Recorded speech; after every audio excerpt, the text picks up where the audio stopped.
Hey, it's Jeff from Pondoffs Anonymous. We've been talking about recovery and real-life stuff for a long time, and now we've got something that fits right into that world. It's our new coffee, Light in the Dark, a bold Colombian dark roast we made with Long Story Coffee. If you spent any time in recovery, you know coffee is a part of the deal. In the rooms, with friends, early mornings, late nights, this roast matches that energy, smooth, steady, and honest. And every bag helps support the work we do on the show. Grab Light in the Dark at pondoffsanonymous.com. Start your day the way so many started recovery, with a cup and a little light. Pondoffs Anonymous is brought to you in part by McKelvey Insurance. Let's be honest, insurance sucks until you need it. That's why I fuck with McKelvey Insurance. These folks aren't just slinging quotes like robots. They're actual humans who solve real problems. Whether it's personal or commercial insurance, McKelvey works with over 30 companies to make sure you've got the best coverage at the best price without the bullshit. You're not just a number to them. They build real relationships. So when life changes, or your rates do, they've got your back. They'll shop around again and again to make sure you stay protected without ever overpaying. Call or text 618-623-0080 or hit up McKelveyINS.com. That's McKelvey, McKelveyINS.com. McKelvey Insurance. Quick solutions to real-life insurance problems anywhere in Illinois or Missouri. Guys, let me tell you about my good friends at Light Source. Light Source Psychotherapy in Belleville, Illinois is a small group practice committed to providing individual, group, and family therapy, as well as clinical and reflective supervision to those in the helping field. Check them out at findyourlightsource.com. They're the best in the business, my friends. I know them personally and well enough to tell you and put my name and word on it. If you're struggling with mental health, family issues, addiction, grief, you name it, give my friends Chaz and Holly a call. Their private practice is life-saving, and they will help you find your life.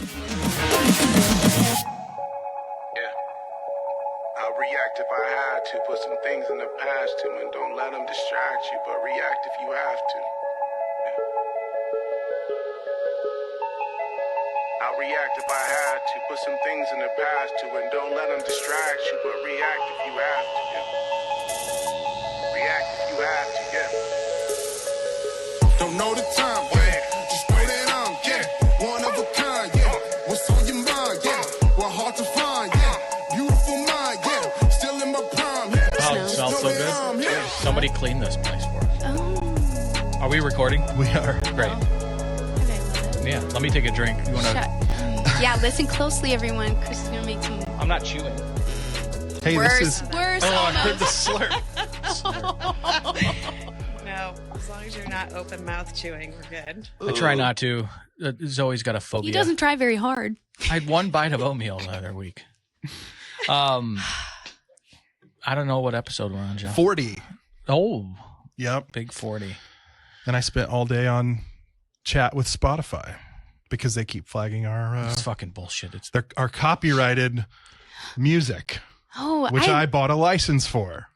But you changed it recently, no? no. Well, I did change it, so Oh. we'll know whether or not they flagged us again if you hear our original music playing over this right now. Yeah, it's It's a whole thing. a whole thing. This is the inside workings of a podcast. All right, so are you going to ask me questions? How do you do this? I'm We're like, on, babe. For the love of Allison, we're on. This is We're on and we don't edit. welcome to the show. You're If- laughing. If we That's say true. something that you're driving home and Julie's like, yeah, that violated HIPAA, that, and she starts getting all her social worker lingo going, your friend in the corner. I literally was just telling her, I'm sure that if I say something that I'll need to have him cut out. We're able to. Okay. Yeah. This drops. You'll This just will have to- drop in a week. So this will Yeah. drop. You have Okay. this week to Tell us what if you there's a- regret. yeah, I right. haven't had to do that yet, but All right. Well, there's always a chance. I'm so grateful you're here. Allison reached out, and how did you hear about the podcast? Actually, Through the Webster Kirkwood Times. oh, that Perfect. Wow. Yep. that girl was great that did that interview. She was. She said I majored in alcohol and minored in cocaine. Oh, nice. A local That's media. accurate. Yeah. I love it. Yeah, there's no slander there. I used to say if they were giving out awards, Uh-huh. I might have been Yeah. right there.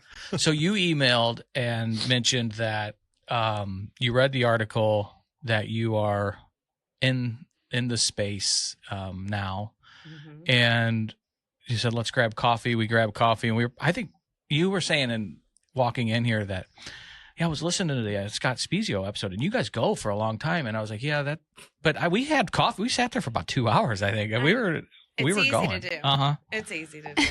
Talking about this stuff. And as you kept telling me your story and unpacking all of the tangled webs that are wrapped around where you were and where you are today, it was, I mean, I hate to say fascinating because it's a lot of trauma in there, and I think probably a lot of tears and pain, but to be able to battle through that, I'm excited to talk about today. So you're asking how we do this. We just bullshit, and like we were having coffee at Clover. All right. Oh, he took you to Clover. That's where you go. He did. Is that my initiation?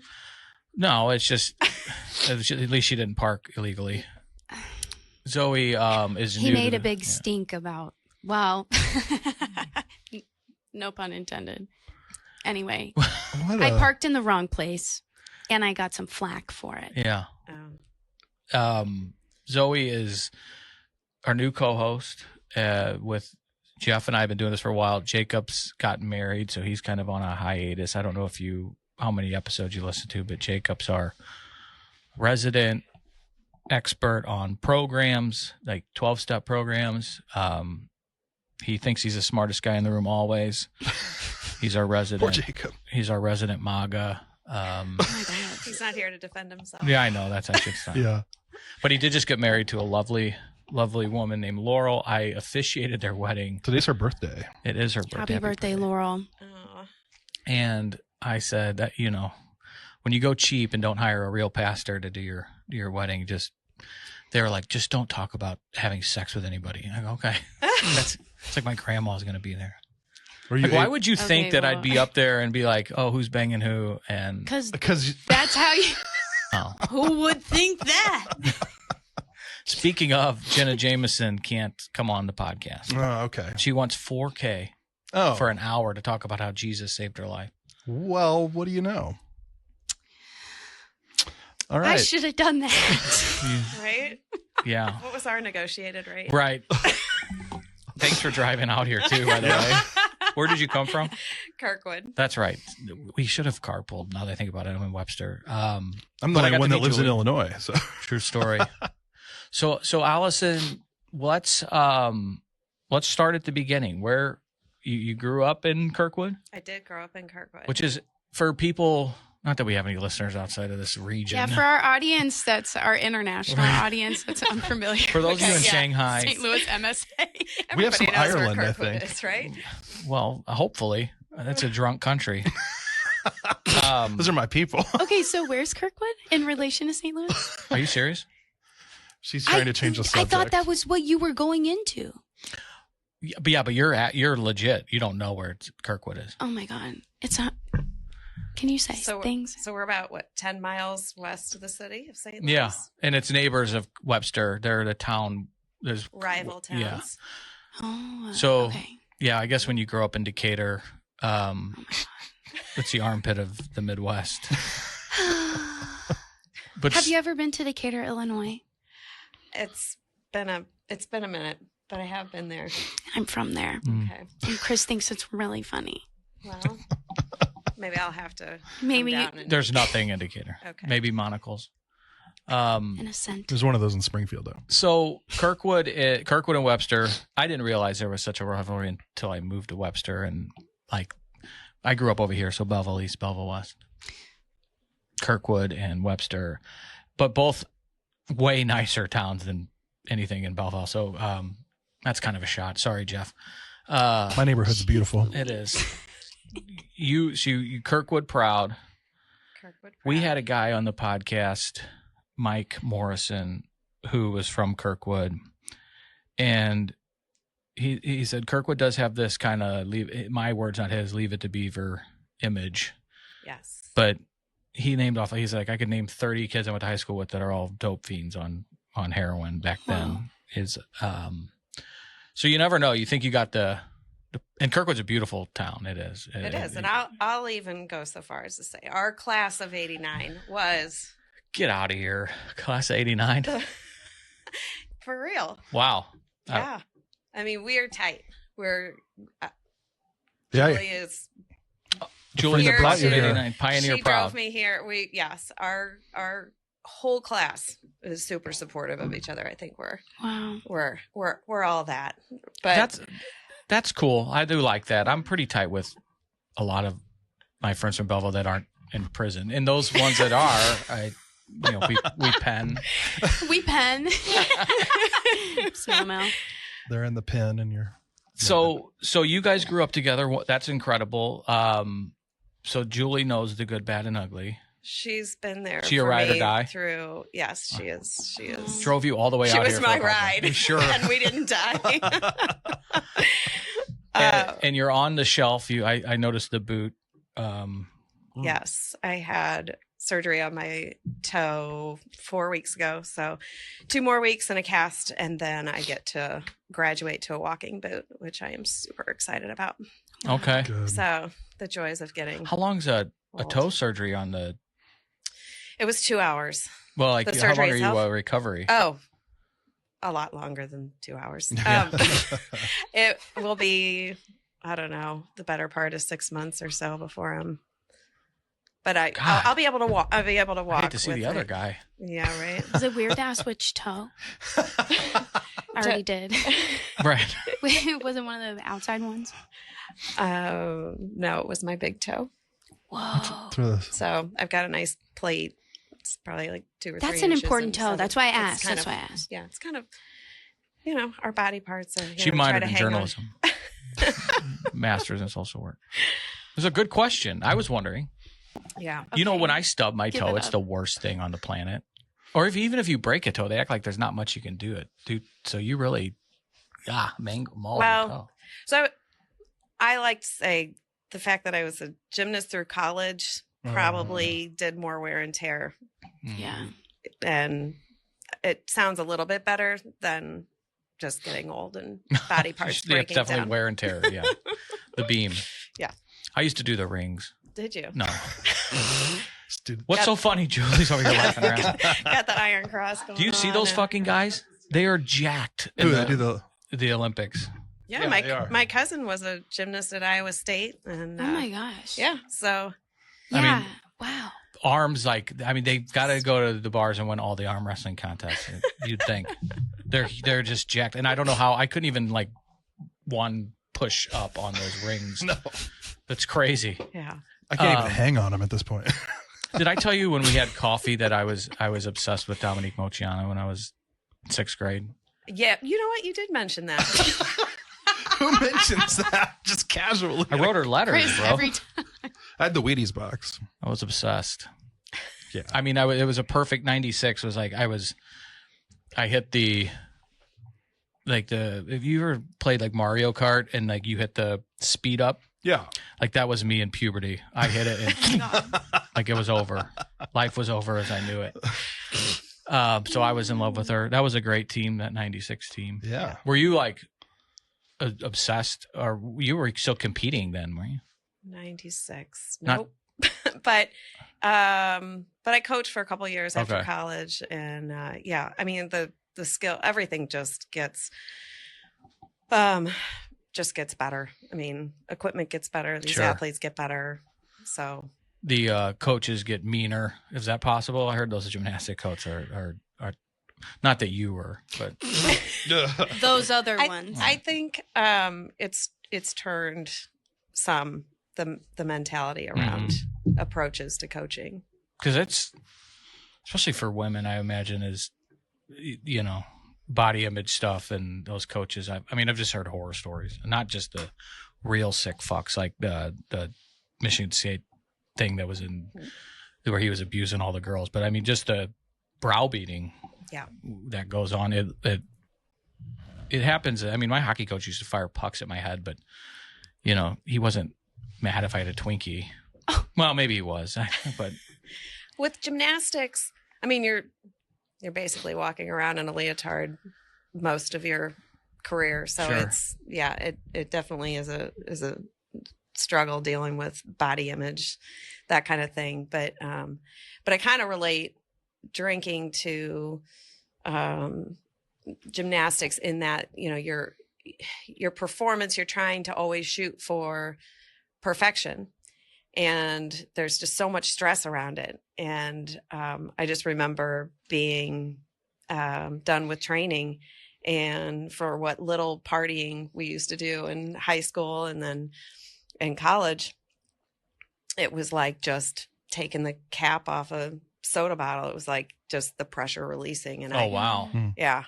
Yeah, that's, I don't know why, and maybe it's wrong, but I associate like competitive gymnasts with almost worse than, you hear football players intuitive. I mean, it's a whole life that you dedicate. You're in the gym before school, during, after, all night. I mean, it's super intense. And I think that's what you're saying. And it's a huge time commitment, and it's not like it's a primary sport. What about right. What about and all the hands, like the wrist sprains and toe, whatever you did, what? Yeah, it's a high injury injuries, sport. Right? Yeah. I was lucky enough. I really didn't have any I had one major fall, but no major injuries. So I got lucky.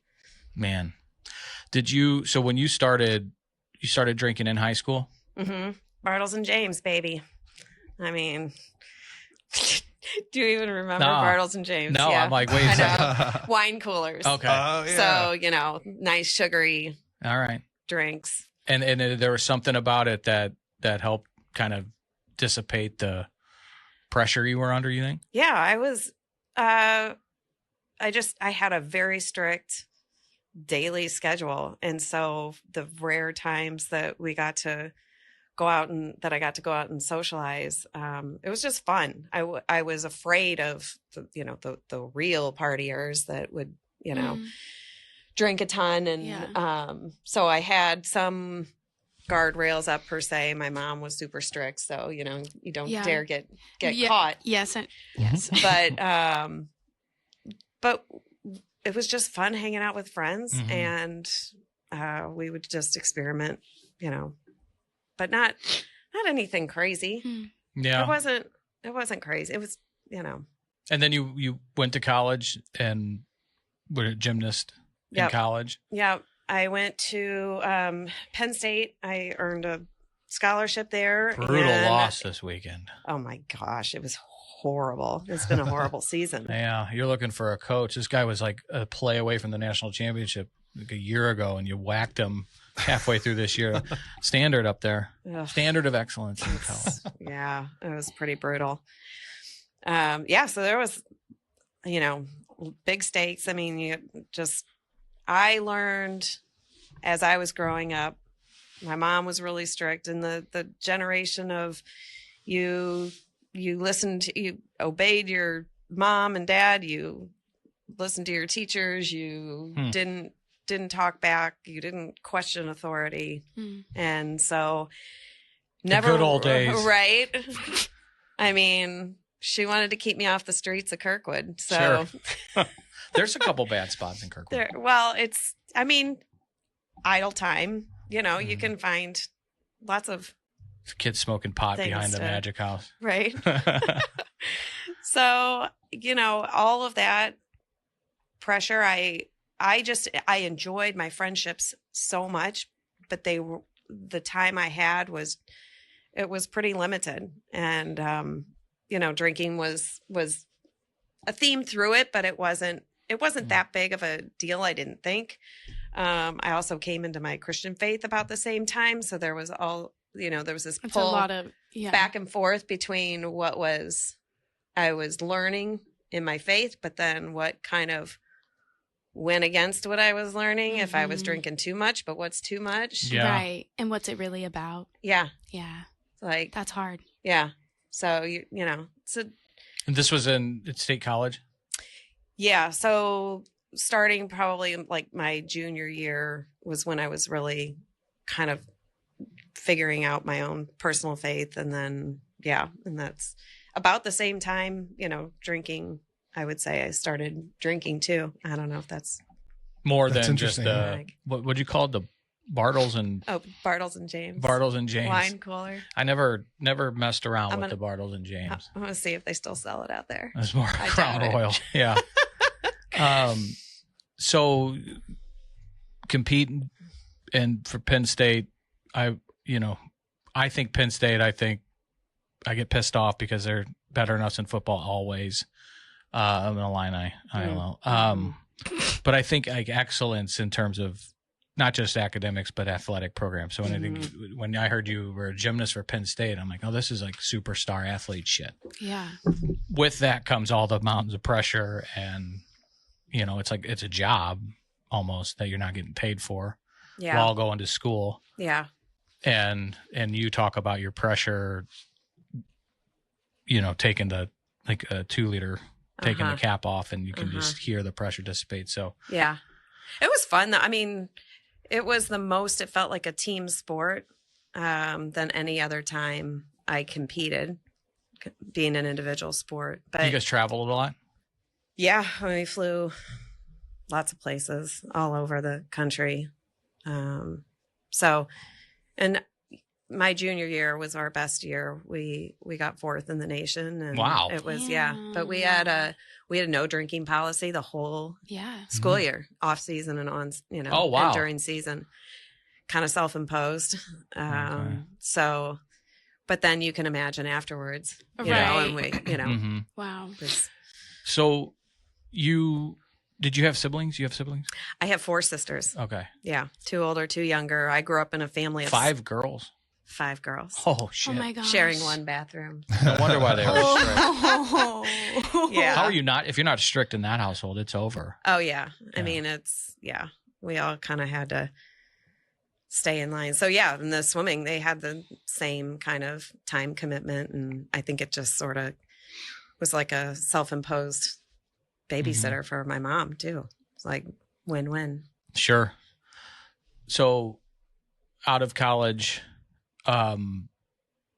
You get a job, you start working, starting a family.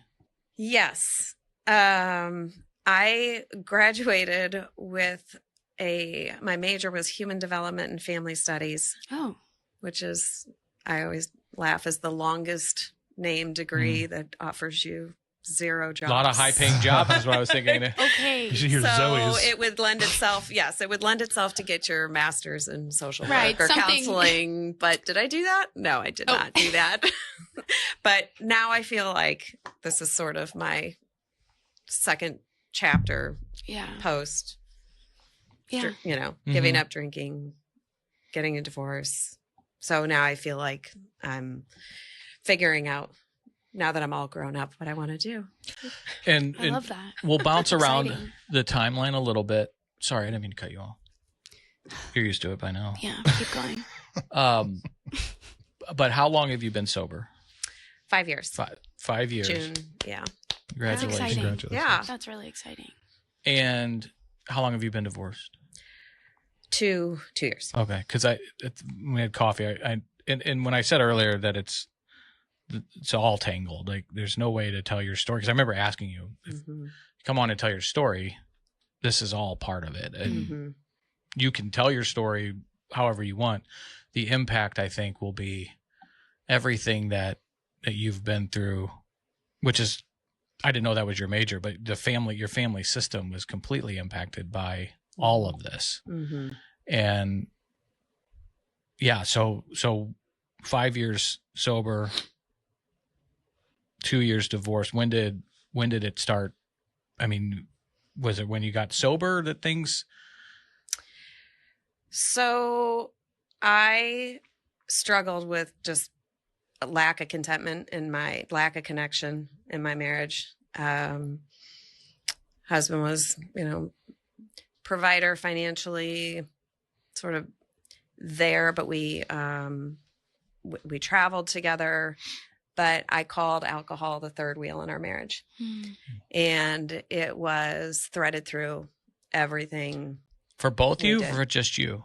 Yes, for both of Right. And when we married, he was a cigarette smoker. I hate cigarettes. And My 12-year-old will shame somebody that smokes cigs. oh my gosh. I'm like, you have to stop doing that. Well, it's Charlie, like, give it. yeah. I mean, there's not too many people who smoke cigarettes. So in recovery groups, there's a lot of cigarette smoking. Okay. So he'll come to this underground that we started, and we have 2 ashtrays out front. And I had to, because if he sees some of my friends, some of my derelict friends that still fucking smoke cigs, he's like, you're taking years off your life, don't you? Screech. Like, well, I stopped smoking 10 years ago. I've been vaping since. He's like, oh, that's just as bad. So it's, yeah. Charlie's a shamer. So he would identify. Yeah. I think it's like the most effective way out of at least vaping. My sister did that to me. She said, you're 24 and still vaping? That's embarrassing. And I was like, well done, Sophie. Wow. Or was it Tessa? Classic. That's I know. wow. They're going to come out with what vaping really is one day, and it's going to be worse than cigs. It is. Until then. My Keep it in the my oldest did a research paper on that. Really? And yeah. Interesting. I'm scared to know what her findings were. It's to get back. I don't want to misquote, but it's not good. It has to be disgusting. It's not good. But he was a cigarette smoker, he was a pot smoker, drinker, and you would look at that and I would think, why in the world would I have been attracted to? We were high school sweethearts. Okay.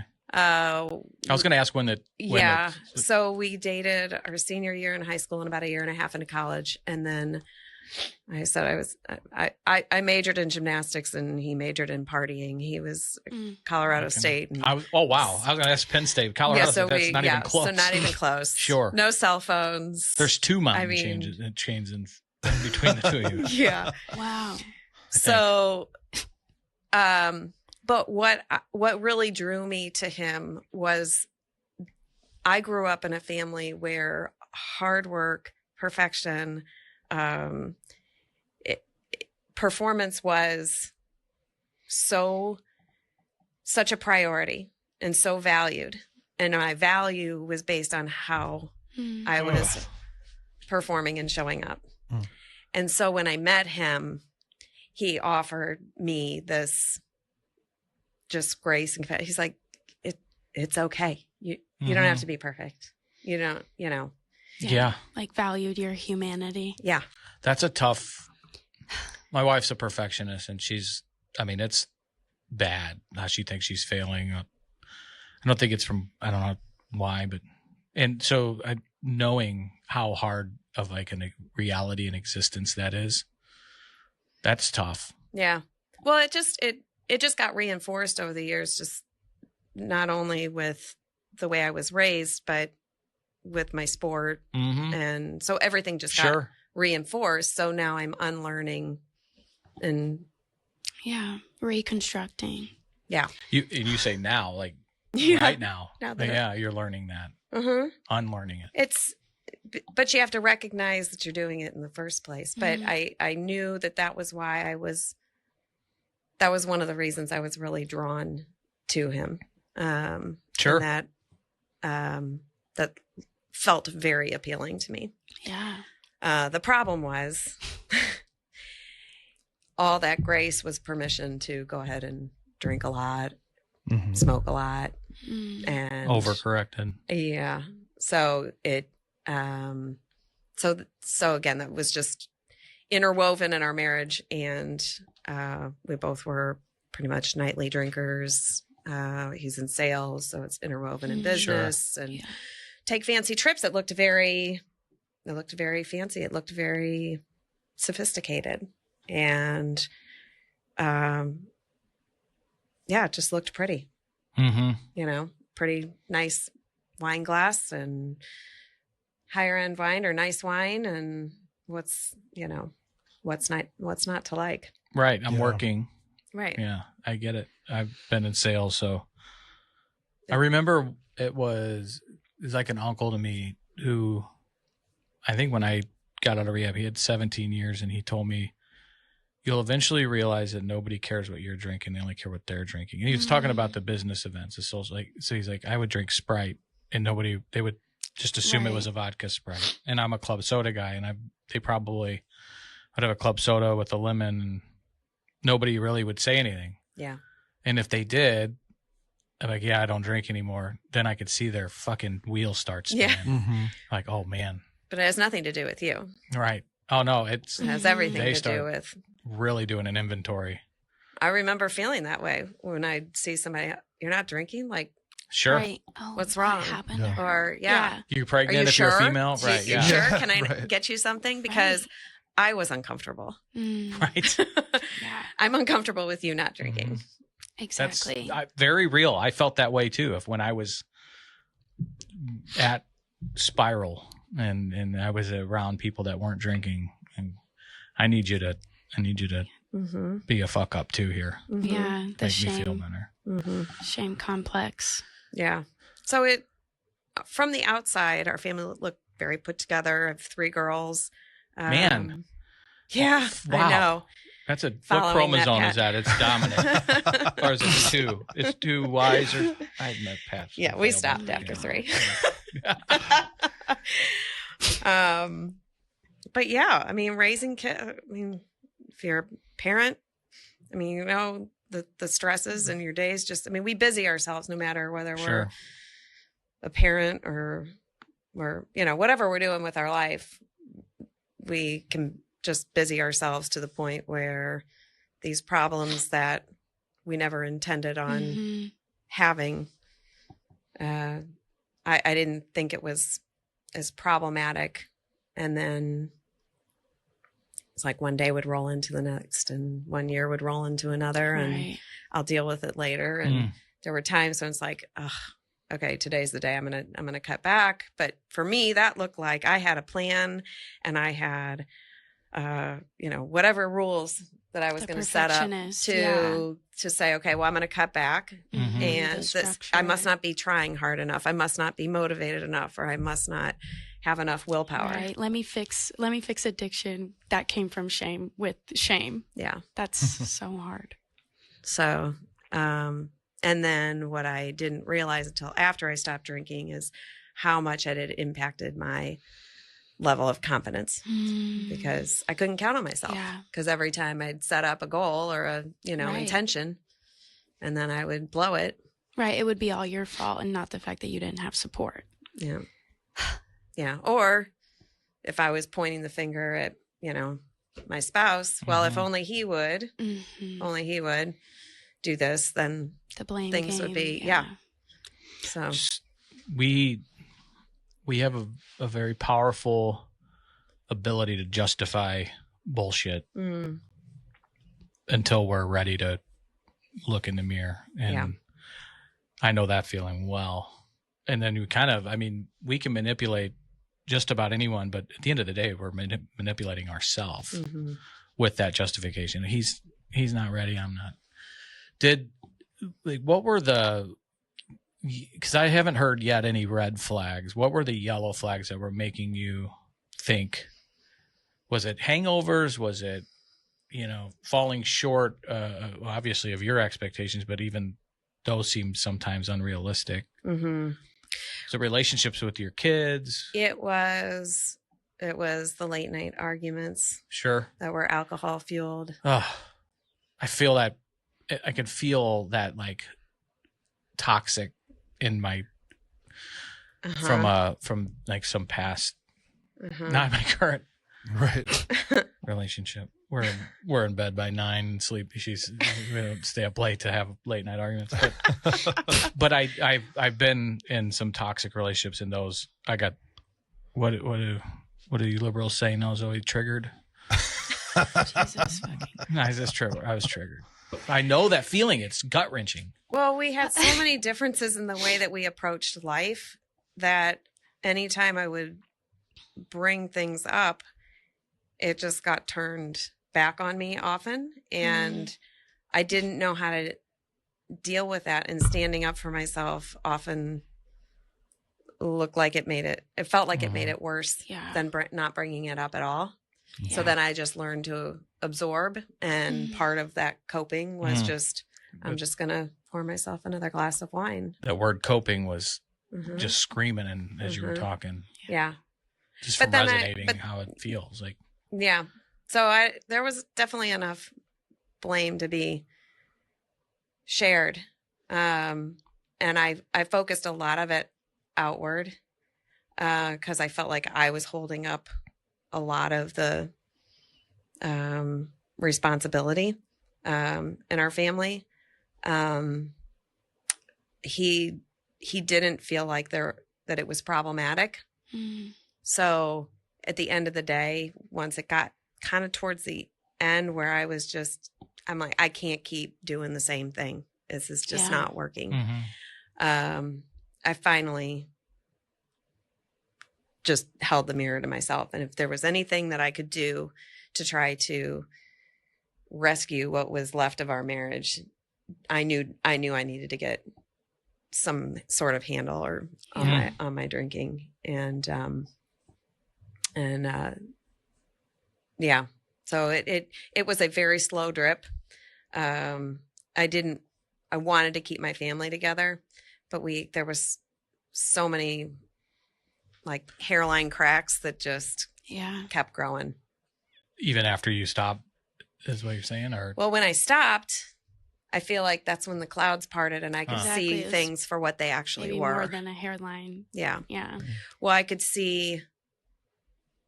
I mean, he had no interest in acknowledging that part for himself.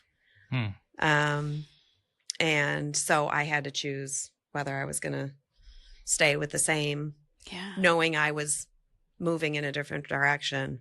God, this is so wild. I was just having a conversation with a client about this stuff. It just so similar, and like an hour ago.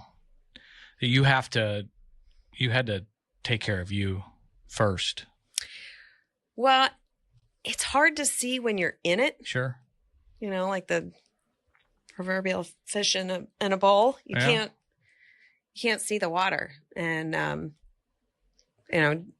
Julie, my dear friend who brought me here, she would help me reflect back and just give me things to think about.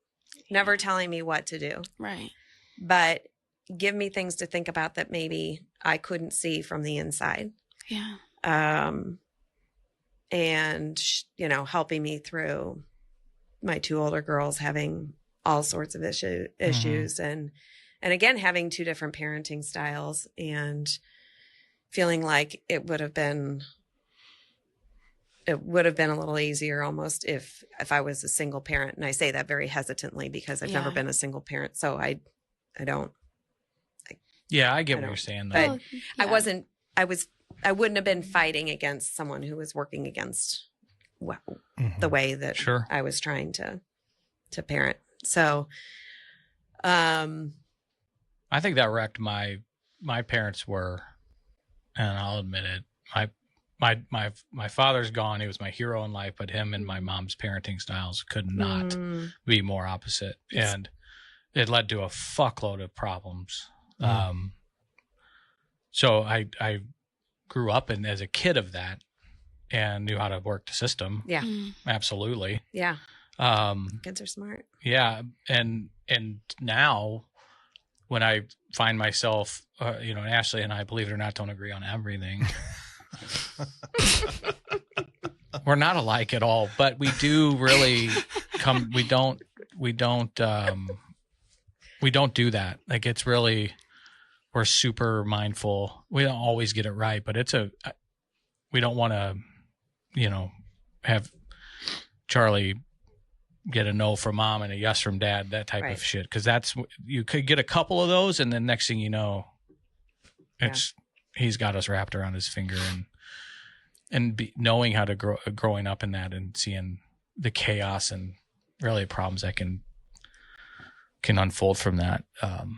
So I know what you mean by having me working opposite Yeah. And I would always say, I know I'm not perfect by any stretch of the imagination, but I didn't have another team player. Yeah. And Definitely a that team was sport. Yeah. And it was hard. Were you coaching when the kids were growing up? Well, briefly after I graduated college, I coached gymnastics for a couple of years at Penn State. And then I moved out east for a couple of years. I followed a boy and then I came home.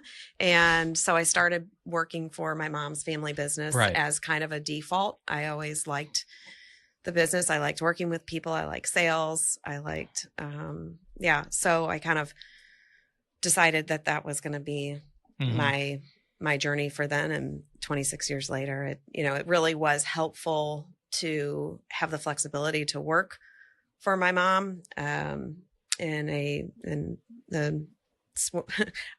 the swimwear industry that, I got out of. I started off in swimming, hated the sport. And my sisters were all swimmers, and then I was the only one who ended up back in the business. So, wow. So I don't know if that was just karma or what, but anyway, for the most part, love working for my mom. She's incredible. She's going to be 88 this year. She still works. Holy shit. Yeah, for real. For real. I remember you told me that. That's badass. Yeah. I'm not making it to 88. Yeah, I'm not gonna be working when I'm 88. You're right. Yeah. That's what I meant. Were you able to? I mean, we hear a lot, and we've kind of blown it apart a little bit. That phrase "functioning alcoholic," right? Mm-hmm. Because usually when someone says they're a functioning alcoholic, it's because they got a job and go to work, and that's what they justify. Well, I can drink because I go to work. Well, the rest of your life's falling apart, but nobody talks about the quality of your work and how you're feeling at work. So usually it doesn't take a while to poke holes in that functioning alcoholic phrase that we say about ourselves. I mean, I used to say it. Did you ever consider yourself a functioning alcoholic because you worked and kids were healthy for the most part, right? And I would definitely identify with being still pretty high functioning and being able to maintain whatever I was drinking, which was nightly. And towards the end, it could easily have been a bottle of wine, and it didn't feel like I had hardly anything to drink. Yeah. What happens over time, though, is I'm aging, is I don't rebound out of bed as quickly. Sure. But I would always work out in the morning. So it was just chasing at the tail, working out, coffee, get to work. And then by 5-6 o'clock, break open the wine and rinse, repeat. How about vacations? Did you? Oh, well, that was just licensed to start drinking earlier. Sure. Yeah. And really start hitting it. Yeah. But I think talking about, being a functioning alcoholic or, functioning drinker, when you're not seeing any visible, like real tangible evidence, I think it's easy to overlook or minimize. I agree with you 100%. Nobody can feel what you're feeling inside your body. So when you're waking up with a headache or you're, low grade anxiety or thirsty as hell or participating in toxic arguments late night, where I think you lower your boundaries and almost, self-respect, where it's probably not an argument that you're getting into sober. No. And you put up a boundary and walk away from.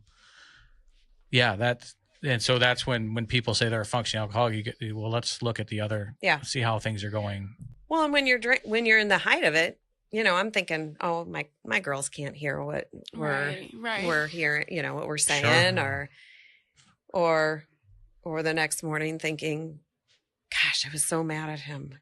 I know I was really mad at him for a good reason. And you didn't. And remember. now I have no idea what I was mad about. Yeah. That's just awesome. So what led you down the road to to saying that's it, I'm done? Um, Because all these like death by paper cuts is what I'm hearing. Yeah. Which is actually pretty common. Because what you said earlier, there, you haven't wrapped a car around a tree or haven't ended up in the hospital from acute alcohol poisoning. No. Your pancreas isn't given out yet. No. You're not, pissing blood. Like, No, I look at my parents who are 88 and 90, still big drinkers. Oh, interesting. So that was another, it was like, well, if they can do it, seemed to work out for them. Yeah. You know? I do got to compliment you. There's some rock star genes like swimming and gymnasts and working at 88. Like that's not normal. No, we were definitely not a normal family. I'm not sure what normal is, but we don't swimwear business. We wouldn't be classified as normal. There's machines, Yeah. But wait, what was the question? So so for me, I relied on my body functioning for exercise, for staying in shape, and it, helped me mentally more than anything. Sure. Just clear my head. And so I relied on my body a ton for that. And I started getting injuries from just running and various things. So the end of 2019, I was traveling back from New York City, one of our fancy trips, with my husband, and we'd move luggage and whatever, like you normally would on a plane, and brought it home and went to bed that night. I knew my neck was bothering me. I always had, some issues with it, but I woke up, went to use the bathroom, and I stood up and my knees buckled underneath me.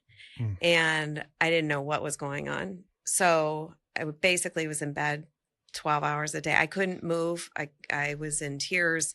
Finally got me to an urgent care, and my heart rate was like 200 over something. And they're like, we can't even see you for your neck. Like your heart rate is, or your blood pressure is way too high. So then they sent me to the ER. So as it turned out, I had ruptured a disc in my neck. And it was by far the worst pain I've felt. And, went all down my arm and into my fingers, whatever. So fast forward a few months, I'm getting into specialists and orthopedists. And I had surgery, I think it was March 8th of 2020. So right before COVID hit. So it was probably one of the last, non-emergency, whatever surgeries that. Fucking thank God you got it done. I know. So that to me was sort of the culmination of my life cannot keep going this way. Yeah, like my kids were derailing, my marriage was derailing, and my body was no longer functioning in the way that, I could depend on. So after I had surgery, and we're hearing rumblings of things starting, we're going to close. I was like, I already feel like I've been quarantined for however long because I had been laid up for so long. So I said, who wants to go to Florida? So, because spring break, everything had been canceled, so I took my youngest kid, the only one who would go with me, and we flew down to Florida, and I packed 5 bottles of wine in my check-on bag with my then 13-year-old. And we stayed there. I drank every bottle, and I was on pain meds too at that time because my neck was hurting so bad. And I finally was like, this has got to end. Yeah. So I had another friend who introduced me to an author, Annie Grace, who started This Naked Mind. And she had her own journey with alcohol, highly accomplished woman, whatever. But I started learning more about the science behind alcohol and what it does to the brain and body. And so it started making me think. I finally had new information to think about why I got to where I was. Mm-hmm. And I got addicted to an addicted substance.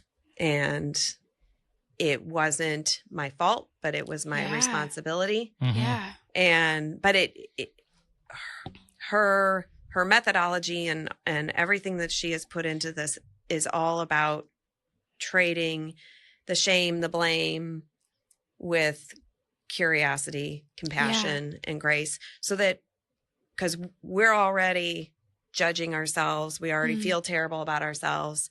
So where's the room for any learning or figuring that piece of it out? So I was really it was like I was just a sponge, just taking all this new information in.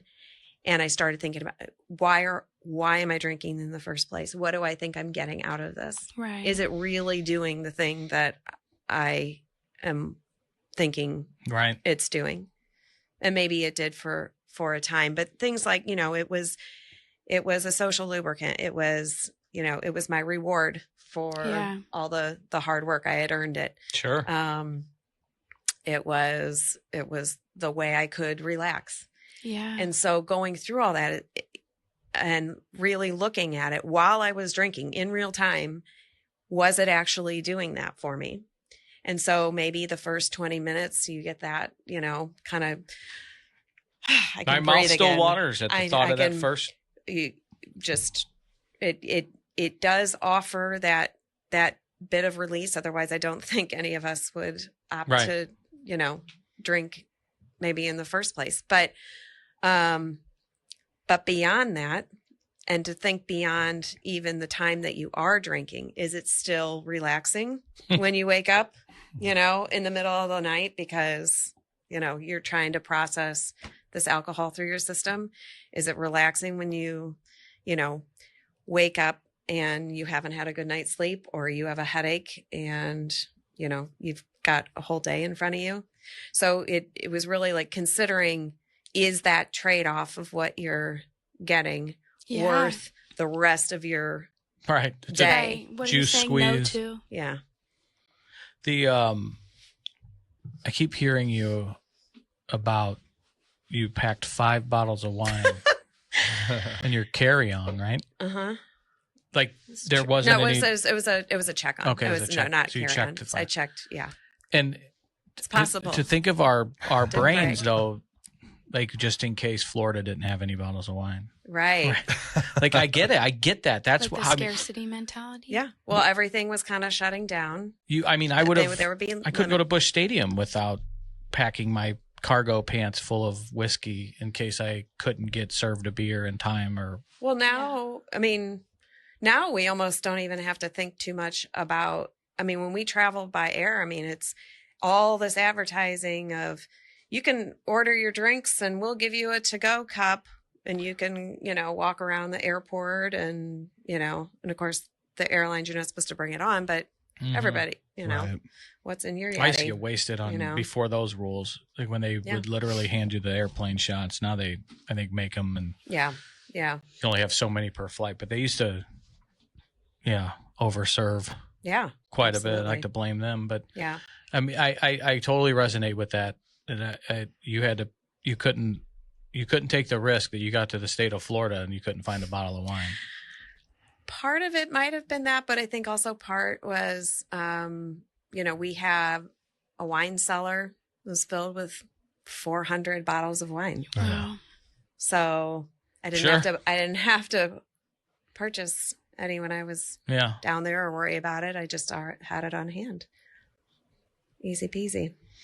So you got turned onto this book, and because when we first talked, go into a traditional treatment facility or work in a traditional 12-step program wasn't your way, which I appreciate, because I think there's multiple by any means necessary. And the way you kind of unpacked what she wrote about, it seems like that could apply in there's a lot of things people struggle with that's rooted in shame and guilt and no grace. And that seems like that could be effective quite a few, you know, we hate fuck ourselves the most more than others do. Well, and the other thing is, as I was going through this, I couldn't categorize myself. I wasn't just a social drinker. I knew that. Mm-hmm. But I also didn't feel like I wanted to wear this, you know, AA alcoholic, you know. Yeah. You know. Sure. It didn't fit you. Sure, yeah, shame. That, you know, that didn't resonate with me, to be labeling myself as an alcoholic. So I think for the vast majority of us, you know, who may even not think that they have any issues with alcohol. Okay, well, let's take it away. And then it was like, once I took it away, it was like, oh, well, maybe there is a little bit of something here. Right. I mean, I didn't drink when I was pregnant. I had taken random 30 days off. And that to me was like, well, see, I don't like challenges. Then I don't have a problem. Yeah. Yeah. But you better believe I was waiting January. for day 31. Sure. Yeah. I've met a lot of women that are able to, even not just alcohol, methamphetamines, opioids, which leads to, you know, heroin and fentanyl. There's something motherly that's like just a superpower that they're able to string together. Maybe not a full 9 months, but there's something that kicks on. I don't have like data, but met a lot of women that are, maybe it's a second trimester. They're, oh shit, and they get it together even without any type of programming or intervention. I hate to say the word intervention because I'm not a big fan of them, but people helping or going to a group. And then also after the baby's born, especially if they're nursing for 3-6 months of maintaining clean time, there's something about this, you know, it's superhero shit because it's like white knuckling for the baby, which is, and knowing the power, especially when what opioids and fentanyl does to your brain and soul, to be able to string it together is pretty impressive. And meth and alcohol the same. So it is. I've heard that and met women that have been able to do that, and then once they feel that the baby's okay and in the clear, not depending on their body as much, then they go back to name that drug of choice. Yeah, and I would say then it wasn't as big of a deal. I don't think I was as big of a drinker then, but I was still definitely a regular drinker. Sure. But I think there was just something maternal that it was like that was a non-negotiable. Yeah. But yeah. So tell us what you're doing now because this kind of catapulted you into the next chapter of your life. This kind of, I don't know if awakening or enlightenment, but learning about this. It is because it's a program, right? This, what Annie Grace has come up with. And first time I heard about it is when we met. And, I get a little, turned off's the right word, but push back on fanatical, sometimes call them tradition thumpers. There's AA, and the 12 steps have saved so many lives, and I send so many people to them. But I also eat the fish, not the bones. I think I've said it a couple times. I learned that from a mentor. And if there's good things in this program and good things in this program that help me stay sober, that matters. And sometimes some old timers or fanatics will say, well, you're not working the program. You're not, and they'll shit on you. And I hate that. I can't stand it. I believe in, this thing we started on Wednesday nights is a touch point, not the touch point. We want to be a touch point in your recovery journey. And we want to support all of the other meetings and groups and name that methodology of recovery that works for you. So I'm grateful to learn more about this program that you're going to share, and that you now are is it a licensed coach of it? Is that what? Yeah. Okay. So I got my certification through This Naked Mind, and just to touch on that, and I completely am of the same mindset where, I mean, it's a growth mindset. We don't know everything. If we think we know everything, Sure. I mean, we scratch the surface and we keep adding to it. And I think that's what's so exciting Actually, a principle of AA is to always remain teachable. I think it's forgotten. Kind of ironic. But it is. It's I crazy. think it is. I think it's also human nature to kind of protect what has worked for us and think that is going to be a blanket solution for everybody. Sure. But in my mind, this was all new information. I mean, even the basis of alcohol being an addictive substance, it's like, oh yeah, it is. And it's a carcinogenic, Very like fucking it's addictive. Let me cancer tell you. causing, like, Right. you know, so the even basics, I think get lost in all the marketing and, Yeah. and I always tell people, like, we're real smart. The first thing we learn about alcohol is it's a depressant. So I'm going to go fix my depression with the depressant. Right. Wonder Yeah. why that doesn't fucking work out. But we all do it. It's in maybe the first thing we learn before it's a depressant is that it's addictive. So to your point, I know. Let's get back to the basics. and we do forget that, and it does. For my brain, there was not a life that I could ever envision without joy or with joy in it, without alcohol. That's Right. what it did. It made me want it, knowing that if I didn't drink, happiness was not a thing for me. Well, and that goes right into some of the sort of principles around This Naked Mind, is really questioning what are the not only just the thoughts that go through your mind. Oh, I've had a hard day, I'm going to go grab a drink. What's going on subconsciously is, you know, I can't possibly have fun without drinking. Right, Life yeah. can't possibly be. That's well, where the dopamine you might, is. you might Bingo. not say that consciously, but that is the belief that is like the hard Yeah. drive running in the Yeah. background. Right. And so part of what my journey looked like was looking at what I really thought, like all the whys. Why did I think that it brought anything positive to my life, and really start questioning what was going on, and was that really true? Because you've got the substance itself that causes a need for itself. Mm-hmm. Right. So, you know, working on kind of interrupting that cycle. And I put out kind of some tips and tricks to, I mean, even something as simple as, you know, and maybe it sounds, you know, silly to some people, but it was as easy as, why don't you put a timer on for 30 minutes and you're not going to open that drink for 30 minutes. And you just keep lengthening the time, you know, between when you start drinking. And so you do have to interrupt the behavior, but I think so often the whole recovery and reclaiming your life gets focused on, you just need to stop drinking. You just need to stop the behavior. Yeah. Well, how are you? Okay. So if we stop the behavior, how are you going to maintain that?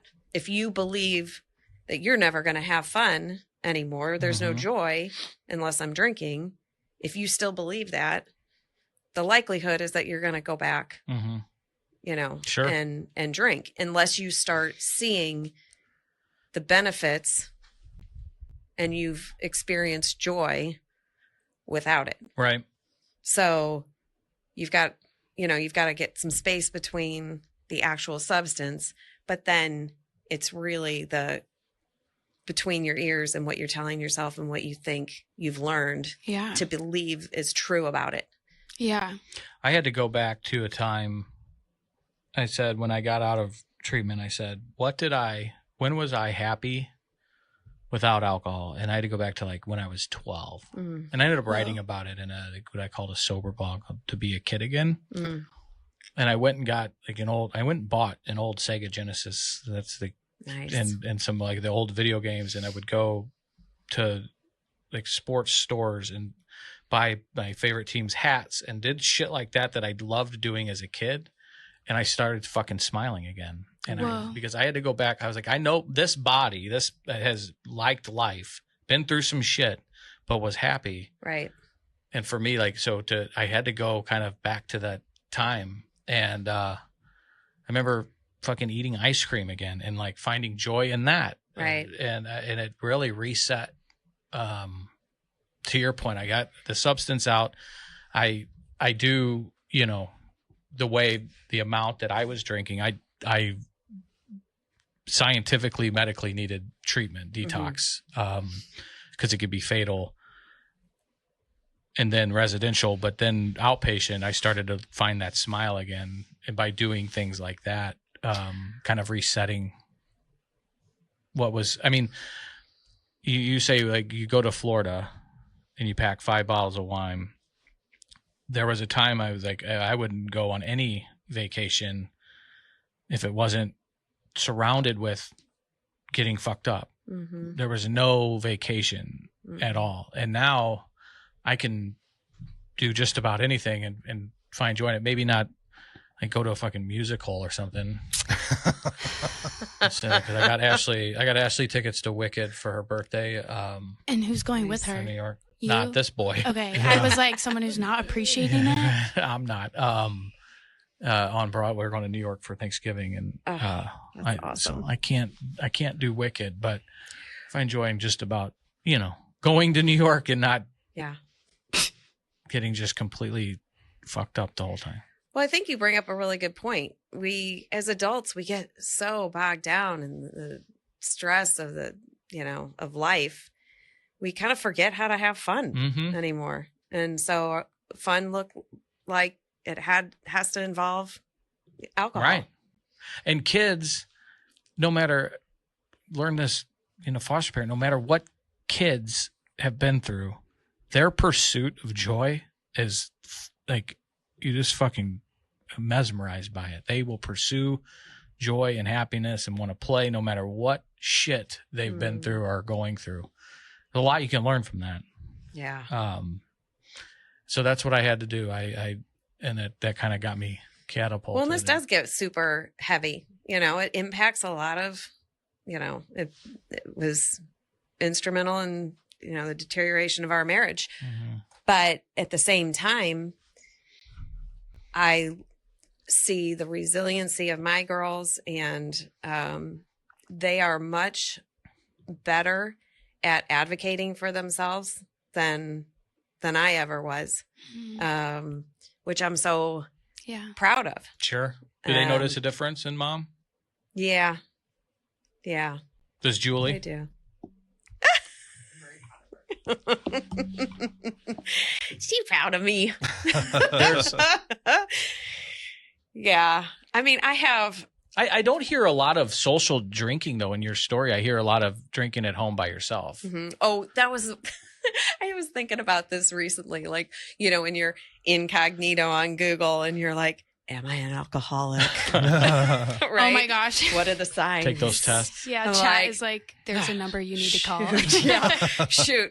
And the one that would always just trip me up.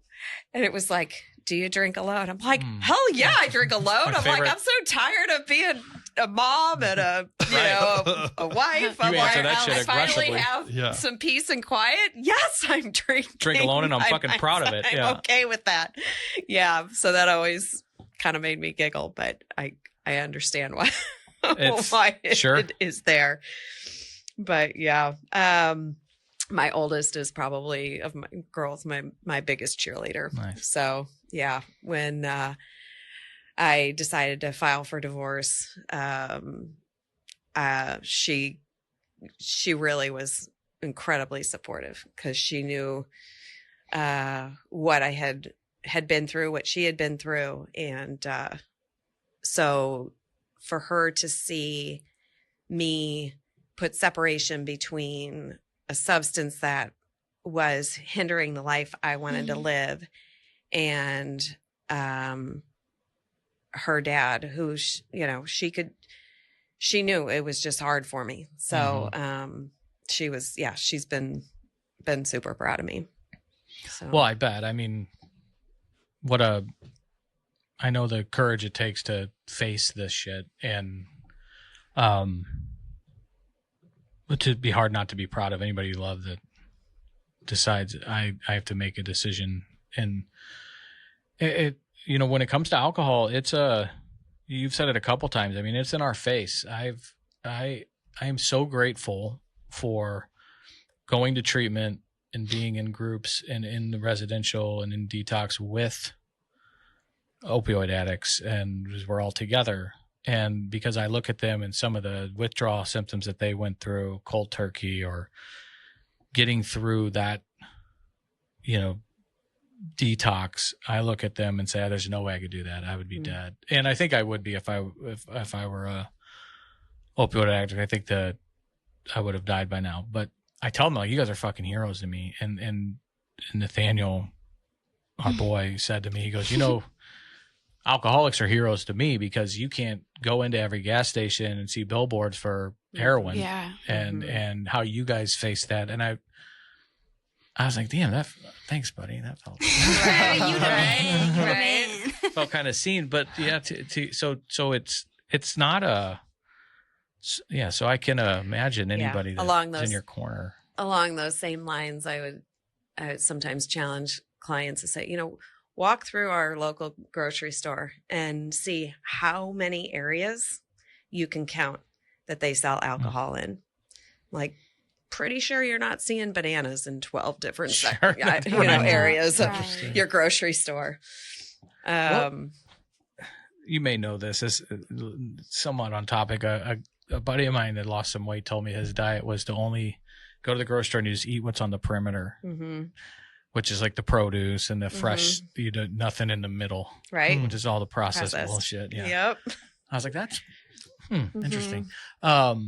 So how does it work if somebody wants you to walk them through this journey? It was more than just a book you read, right? You went and... Yeah. So it was actually, I read her book, This Naked Mind, and then she has the alcohol experiment book, but she has a free alcohol experiment that you can do online, and it's just a daily, it probably takes about 20 minutes a day. So I did that, and I was actually, in theory, you're supposed to not drink for those 30 days, but I did it anyway while I was drinking on the weekends. Just on the weekends. On the weekends. So yeah. And got a lot out of it, and that was probably in April. And then by June, she had launched an online program called The Path. And so you had daily content, you had access to coaches, so that you could ask questions and get support that way. And so I went through that for probably 2 years. And then I decided that I wanted to get certified to coach people because I really felt like I was at a place where I was coaching really your whole life. About. I mean, it's kind of a interest, like it's going to make sense. Natural escalation. Like you did your time and now. Well, I needed help for so long. It felt like I was finally able to offer it back. Yeah. And, I know that feeling. Yeah. So I feel like kind of now is my time, and it's it really is a privilege because when I would see people who are have been maybe alcohol free for a little longer than I have, they help me as coaches get to where I am, and now it's like just everybody kind of holding their hand along the way. So people will, if they find me, if they listen to this podcast, and they might go to my website, and then I would talk. I have a free 30-45 minute discovery call. So that just like, hey, share with me what's going on for you. This is who I am and how I go about it. And then I offer either a 6 or a 12-week session based on what people seem to want to do.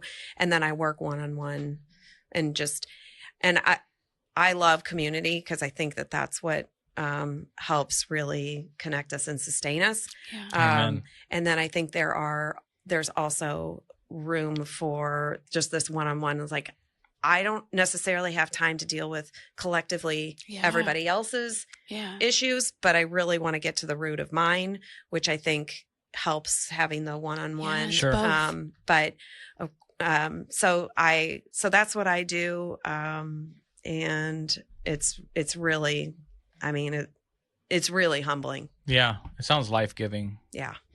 It really does. So when you were doing the 30-day and just drinking on the weekends, Mm-hmm. when was it that you had your last? My last Yeah. drink. It was June 21st, 2020. And my longest stretch. And this is important. I don't cut you off, but not a lot of people quit drinking in June of 2020. Yeah. They Yeah. rode out a storm. I mean, that's right in the Yeah. fucking middle of, is this world going to end? Yeah. And let me have DoorDash send me a Right. couple cases of wine or. Yeah. And for a lot of people, and I mean, I think for a lot of people, when we had extra time, it gave us the ability to deal with our problems or bury our problems further.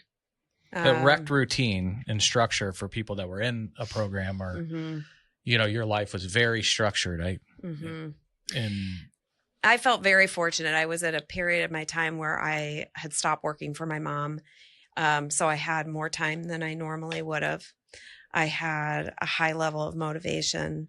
And I felt like I was at kind of my end with my marriage. So it was sort of this perfect storm of things.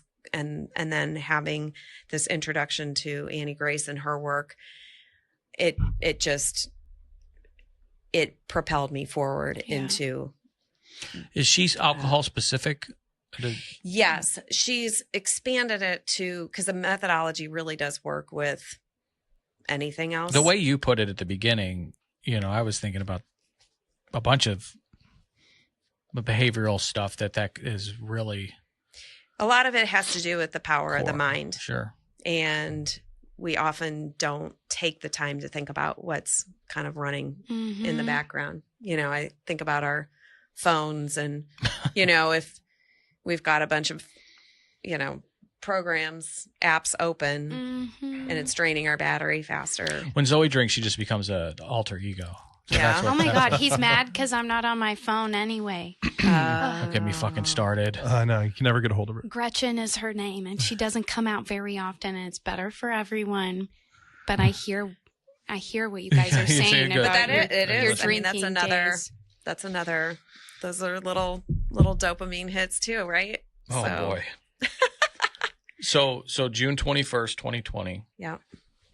It just fascinates me that's so ballsy to have your last drink. I didn't know it was going to be my last drink. It was actually on Father's Day, Sunday, the Okay. 21st. And the people I was struggling with the most, my husband and my mom, who lives 5 houses from me, were both over that night. And I wasn't going to drink. And I thought, oh, forget it. I'm like, screw it. So I opened a cheap bottle of wine. It wasn't even a good bottle of wine. I had like 3 glasses and then that was it. That was it? Yeah. Right. Like it didn't give you like the relief that you were maybe expecting it to, perhaps. I just didn't make that day like I knew that was going to be the last day. I decided to drink that day, and then I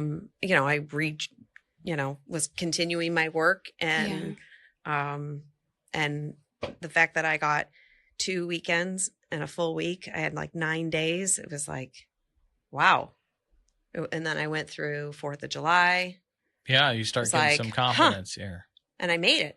I went through my 50th birthday. I went through my 20th wedding anniversary, all the holidays. So you start doing that. It's like, Yeah. you know what? This actually feels pretty good. Self-confidence starts getting restored. Clarity. Yeah. A lot of clarity. Sure. Yeah, I like that analogy about the fish in the water. And Yeah. yeah. That's a good one. I don't know if I've heard. I use the frog in boiling water, but I like that the fish can't see the water when it's in the water, right? Yeah. Yeah. So you've been doing Annie Grace coaching for how long now? I guess it's been about two or 3 years. And we'll share everything on the show notes when we pump everything out. How can people get a hold of you?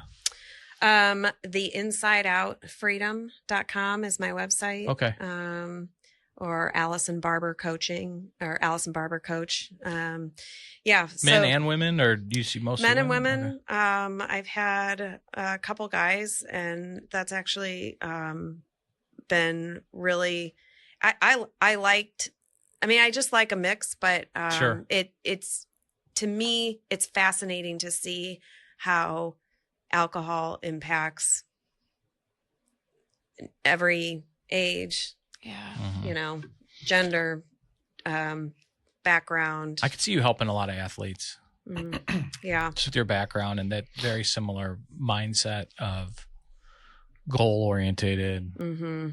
Yeah. And when the willpower doesn't work, you can't, you just can't stick with it. Mm-hmm. It doesn't work that way. So one of the biggest things that I'm passionate about is separating your value from your performance and your Yeah. behavior. I think that's key. Yeah. Mhm. So, I mean, kids need to learn that.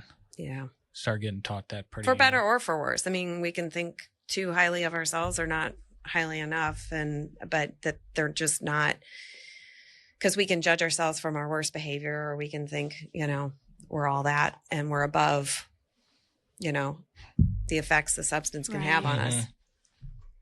Does anybody reach out to you for, is it strictly alcohol, or does anybody, other addicts kind of touch base, or? Just alcohol. Yeah. Yeah. Yeah.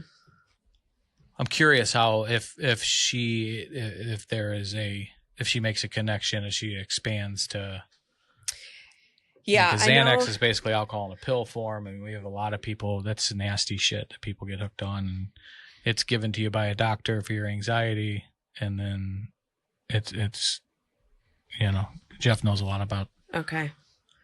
power of Xanax. Not that you've ever been. No, I take Xanax. Yeah, right. As needed, Right. not daily. Yeah. Yeah.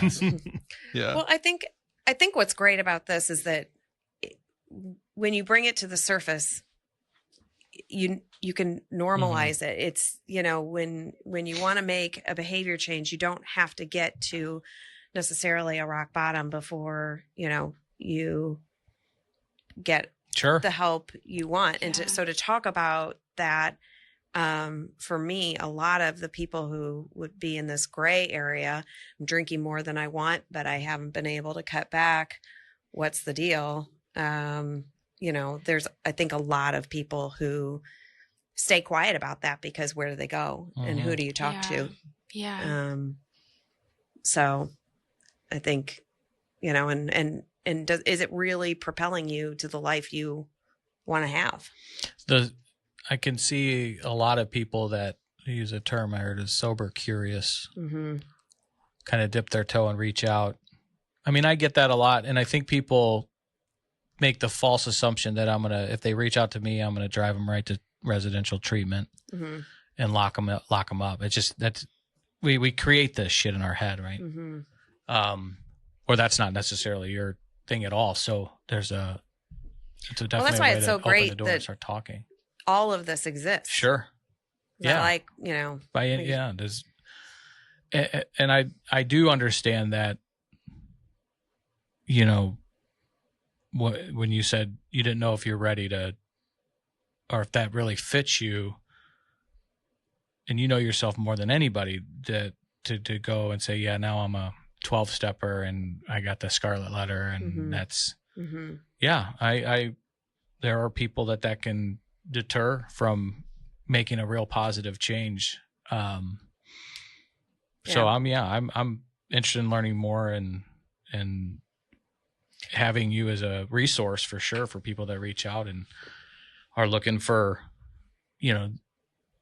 maybe, treatment's not for them, or they're not at that point. To your point, what you just said is they haven't hit rock bottom yet. You don't have to before you do that. Yeah. I mean, rock bottom for a lot of people can be fucking deadly. Yeah. Literally. So. Well, and I mean, and that's. I had to hit rock bottom. Yeah. And I know a lot of people that have to before. It's just the way and learn for some reason. But when the pain gets great enough. Yeah. But it doesn't have to be like I said earlier, wrapping your car around a tree or. Well, it waking up next to 3 Russian women in Las Vegas. Sorry, never mind. I wouldn't know about that. Yeah, that was a long night. Neither does Chris. Right. Just woke up. That's all. Me and Dad. Never mind. Oh my goodness. A couple Russians. I appreciate you coming on and staying in touch. This has been it's enlightening. Because I didn't know about any of this. And I do recognize I don't know everything. When you said that earlier, my first prong of recovery that I learned on day 1.5 in treatment was humility. And I always quote Ruth Langmore from the Ozarks, I don't know shit about fuck. And that's what helped me tremendously. Yeah. I sure did. And something about 20-year-olds these days, especially 25-year-olds that think they know everything. Oh my God. You're a unicorn. I'm just kidding. The flack I am taking. Well, you probably do know. You probably know more than I do. She knows. She knows that I know. You're a social worker. Anyway. Social workers are heroic. They are heroic. But yeah, this is good. And we want to stay in touch so we can I envision some, and I'm trying not to get all gendery here, but awesome. There's a lot of I mean Webster and Kirkwood moms that probably, and some I may know, some I'm generalizing, overdo the wine consumption, whether they're working from home or the kids are in school. And I see a lot of that over there that I think can really resonate with the wine consumption. There's something about it's just wine that can really be a slippery fucking slope. Yeah, right. I mean, so much marketing. So much marketing. Luxury. It's nice. Yeah. You're you're yelling at me with purple teeth, but it's but I'm luxury and fancy and nice, right? Yeah, and elegant. And I'm about to throw this Merlot at you. Yeah, yeah, it's real pretty till it's not. I mean, our family restaurant is one of the best wine cellars that I've ever seen at Alvin Oak. So that when Mark's been on a business trip taste testing. His teeth get purple real quick. I'm chirping him a little bit here, but I think there's a lot of that. And I don't think it started with COVID, but COVID definitely exasperated. I mean, even Ashley, she said the only time she got a slippery slope was during COVID. Her and my mom, who was next door to us, quarantined together, and boy, So I just sat them down at the table and started playing cards with them, and it was like shooting fish in a barrel, taking all their money. They're just shit faced. Looks like you are. They never paid. No. So I really appreciate you coming all the way out here, and thanks for having me. I got a space heater for you because it's normally pretty cold in here. That's okay. At my age, I have an internal space heater. So that's what Ashley wouldn't know yet. She's in perimenopause. Can I say that?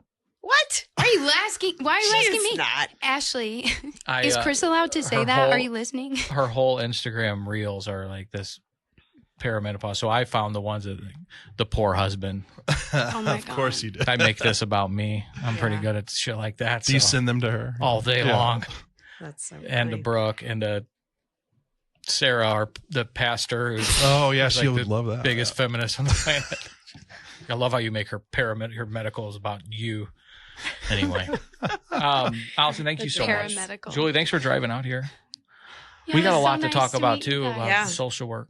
Yeah, you have to come back. For real. I'll drive you this. Yeah. So when are you healed?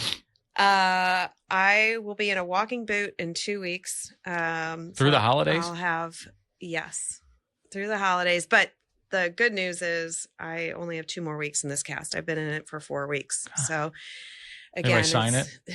You get it signed? Do they still do that? No. Sign the cast? Yeah, if you're like 12, yeah, I think so. I think I'd need a silver Sharpie. Or 25. Well, I hope If to I a have good cast, recovery. you're Thank you. signing it. To a healed toe.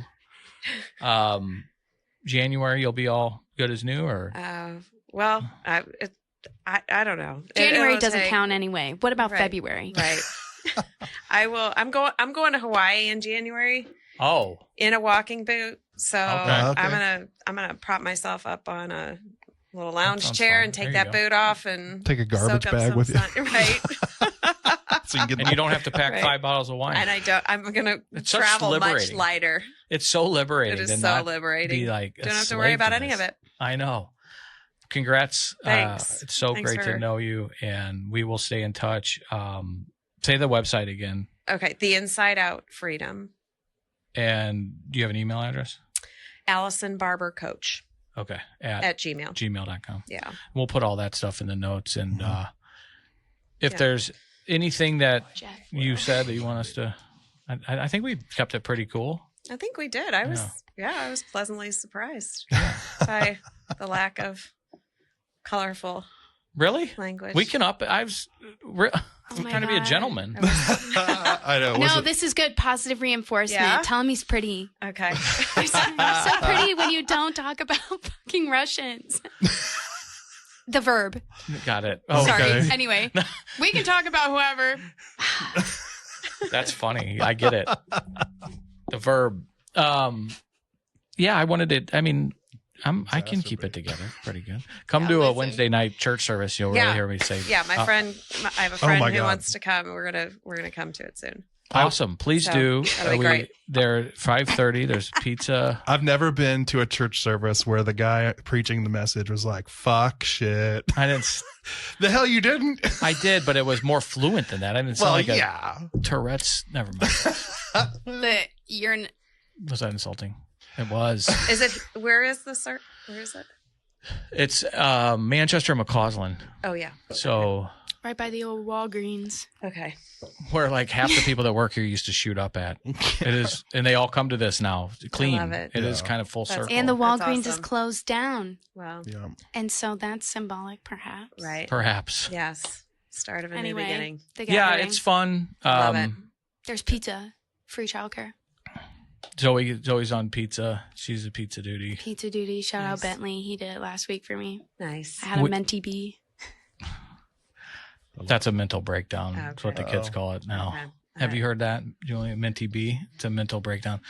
She's a couple Chris times a taught week. me that one. Okay. A couple of times. The first 2 nights. So the first we had Pizza de Gloria. The second night we had Felix's, and then the third night we had Domino's. And I heard about it. You can't go from those two Oh, and then drop to down go down to Domino's. And everybody's like, service is great, but what the fuck with the Domino's? I'm like, God, you guys are getting spoiled. Got it. Yeah, Yeah. we spoiled it. Duly Spoiled you. noted. Yeah, That's No more hysterical. Domino's. People got mad. they were kidding. I mean, they just couldn't. I mean, But somebody they got a weren't. feta pizza. That was good. Yeah, check us out. Come out, Okay. bring some friends, and we will. People of all different walks of life are always looking for different avenues. So we'll make sure I love it. to keep you in mind, and I know you can help a lot of people for sure. So I Yeah. appreciate it, Allison. Well, I'm Thanks for glad coming. we connected, and yeah, I feel I like really- we're I feel like I let you down with not cursing like a sailor.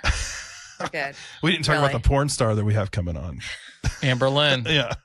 she's sober now, Mm, 61. You that's familiar that with her name. work? No. Oh my God. I just wanted to up the game a little here. Jeff's the one now being a, yeah. Yeah. All right. Well, we'll wrap it up. We'll end before it goes too far south. Yeah. Before you You started did it. bring up Allison, Jenna by- Jameson and her $4,000 fee. She found Jesus. Let's talk about Jesus, but for $4K an hour. Thank you for your inspiration. What's her name? Megan. Who?